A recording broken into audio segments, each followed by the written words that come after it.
We live in a world where it seems you get rewarded for being stressed out. Resting for 5 minutes is seen as lazy, so we distract ourselves to feel less stress. The constant emails, watching Netflix, and my personal favourite, social media. The irony is, these things only provide a short-term solution. But then, there are those magical moments, zones of complete bliss where our minds and bodies can naturally recharge. The problem is, these are the moments that usually get neglected. We choose to stay distracted rather than solving the core problem. But what if there was an optimal way to re-energize ourselves every single night? Well, it turns out there are actually certain methods that sleep experts use, and I'm going to show you the ones that work for me. Now, it turns out that men who routinely only get 4 or 5 hours of sleep a night will have a testosterone level that is at the same level of somebody who is 10 years older than them. So in other words, a lack of sleep will age a man by up to a decade in terms of wellness. And by the way, when I say 4 or 5 hours of sleep, I don't just mean 4 or 5 hours of being in bed. I mean deep sleep where you are in a full REM cycle. It doesn't count if you're waking up to go for a piss every 2 hours or waking up to go and get a glass of water. I mean proper quality sleep. So if you are one of these people, I'd highly suggest that you watch the rest of this video because it's going to help you a lot. Now, I can't lie, one of the biggest things that I've struggled to stay disciplined with my entire life, and including now, is getting enough sleep. Since I was a young boy, I almost begged my parents to let me stay up for a little bit longer so that I could watch another episode of whatever was on TV at the time or play my last game of FIFA. And then of course, I absolutely did not want to get out of bed the following morning. I'd be tired all day throughout my time at school or college or uni, where I was literally trying to keep my eyes open like this. And as I was saying, even to this day, I still struggle to stay disciplined with staying on top of my sleep. So because of this reason, I started to read a book by Matt Walker called Why We Sleep. And my God, it's mental. I knew that not getting enough sleep meant that you can lose gains and lose concentration throughout the day and stuff like this. But what I absolutely did not realize is how much worse it is than that. So let me explain. For starters, when you don't get enough sleep, your brain and memory is not fully functional. So for example, after learning something, you need sleep to essentially hit the save button on what you've learned and any new memories that you make so that you don't forget them. But what's interesting about this is that you also need sleep before you learn, because this almost prepares your brain, which kind of acts like a dry sponge in this scenario, to soak up new information. And without sufficient sleep, your brain, or the sponge if you like, becomes waterlogged, meaning that you can't actually soak up any new memories and learn new things. And scientists have literally done tests to test this. They got 2 groups of people,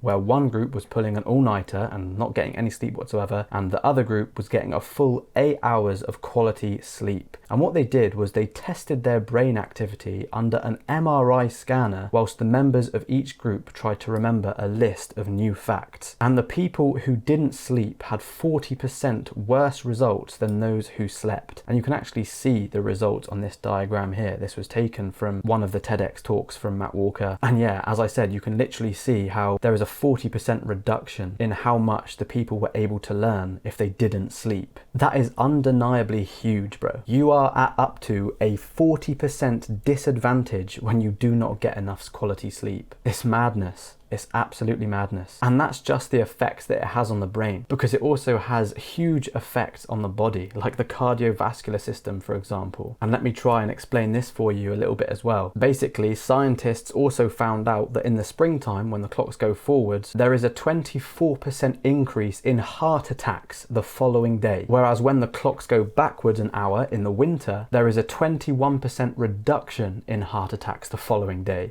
Isn't that actually madness? And there's a completely similar metric to this for car crashes and getting cancer and even suicide rates. So if that doesn't tell you the effects that a lack of sleep can have on your mental health, then I don't know what does, man. Not getting enough sleep literally prevents your body from being able to create the antibodies necessary to protect yourself from getting things like cancer. You're less likely to be able to destroy the cancerous cells. And by the way, antibodies are kind of like the silent assassins that your body naturally creates to destroy things like cancer and viruses. So although you might have heard that saying of you can sleep when you die, it's kind of a stupid point, because the simple truth is that the shorter you sleep, the shorter you live. So here's what you don't want to be doing to make sure that you go to sleep early tonight and get sufficient sleep. First of all, you don't want to be taking sleeping pills, okay? Because in the wise words of Mr. Matt Walker, he says, these are the blunt instruments that do not produce naturalistic sleep. I mean, when you think about that, it kind of just makes sense. Like, it's not natural to be taking a pill to help you get to sleep. And in most scenarios, taking a pill doesn't get to the core issue of your problem. So this is absolutely what you don't want to be doing. And you also don't want to be drinking alcohol throughout the day or caffeine, because these can of course disturb your sleep patterns and disrupt your kind of natural flow. And you also don't want to be taking naps during the day, which kind of do the same thing. I mean, it's kind of obvious. If you take a nap during the day, you're less likely to have a full night's sleep at night, because you're probably going to be less tired, or your body's going to be a bit more confused as to what's going on, right? Our bodies are naturally meant to sleep when the sun sets and it's dark outside. So if you're having a sleep mid-afternoon, it doesn't always work. But yeah, that's just something to think about. And whilst they're the things not to do, here's what you should be doing, because the most important things are to have some regularity and to keep it cool. So by regularity, I mean you want to be making sure that you're sleeping and waking up at the same time. No matter whether it's a weekday or a weekend, regularity is key, and it's what's going to allow you to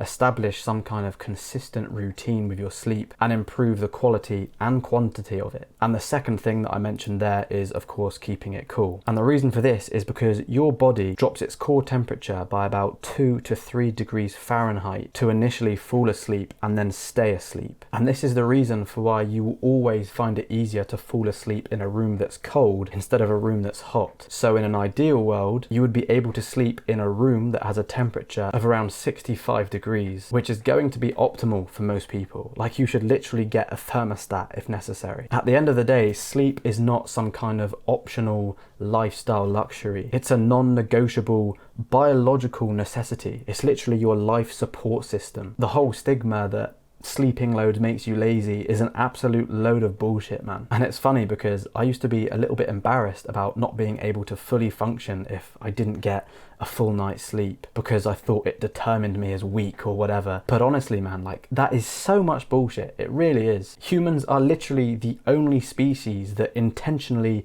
deprive themselves of sleep. Like, how stupid is that? It's not natural to have to push yourself through tiredness. Like, no other species does that. So get your sleep, man. Like, your future self is definitely going to thank you for it. And by the way, if you're one of these people that struggles to get to sleep and toss and turn in your bed all night, you should literally just get out of your bed and go to a different room and do something completely different. And the reason for this is because your brain will very quickly associate your bedroom with being awake, and you need to break away from that association. So only return back to bed when you're sleepy, because this is what's going to help your brain to relearn that association of your bed and your bedroom being a place where you fall asleep. You can kind of think of it like this. You would never sit down at your dinner table waiting to get hungry, would you? So why would you lie in a bed waiting to get sleepy? Get my free diet plan in the description below. Believe you can, and you're more than halfway there.